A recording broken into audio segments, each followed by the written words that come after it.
நடிக்கிறதுக்கோ direct பண்ணுறதுக்கோ யாருக்கு ஆசை இருந்தால் சினிஷ் ஃபங்க்ஷனுக்கு வந்துருங்க. மொத்த இண்டஸ்ட்ரி இங்கே தான் இருப்பாங்க. யார் வேணுனாலும் யார்கிட்டயாலும் பேசி போய் டைரெக்டாகவே கேட்டுடலாம். அண்டு நேற்று நைட் தான் ஃபோன் பண்ணி சினிஷ்ட்டு சொல்லிட்டு இருந்தேன், ப்ரோ உங்கள் கதையை ஒரு பயோபிக்காக எழுதுனா அது கண்டிப்பாக பயங்கரமான படமாக இருக்கும். ஆக்ஷனும் இருக்கும், ரவுடிசமும் இருக்கும், வெற்றியும் இருக்கும்னு. எனக்கு ஒரு பெரிய சந்தோஷம் என்னென்னா,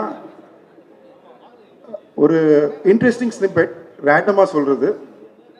நான் ஃபஸ்ட்டு சினிஷை மீட் பண்ணது ஆக்சுவலி லோகேஷை என்கிட்ட கொண்டு வந்ததே சினிஷ் தான்.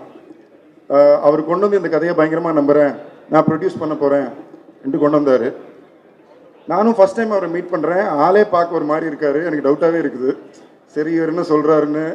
கதை கேட்டு பயங்கரமாக இருக்குன்னு உடனே பிடிச்சி போச்சு. ஒரே சிட்டிங்கில் டக்குன்னு சினிஷை எதிர்க்கு வந்து எல்லாம் சூப்பர் ப்ரோ, நீங்கள் பண்ணால் ஹாப்பியானாரு.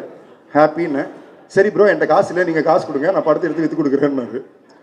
நான் வந்து இல்லை ஒரு செகண்ட் புரியல, நீங்கள் ப்ரொடியூஸ் பண்ணுறது தானே வந்தீங்க, நான் பணம் கொடுத்தா நீங்கள் ப்ரொடியூஸ் பண்ணி விற்று கொடுப்பீங்களான்னு. இந்த கான்செப்டில் தான் இப்போ அவர் படம் எடுத்து ஹிட்டு கொடுத்து ஒரு சக்ஸஸ்ஃபுல் ப்ரொடியூசராகவும் இருக்கார். ஆனால் 10 வருஷத்துக்கு முன்னாடி இது சொன்னப்போ நான் சிரித்தேன். பட் டெக்னிக்கலாக ப்ரொடியூசருக்கான வேலை அதுதான்.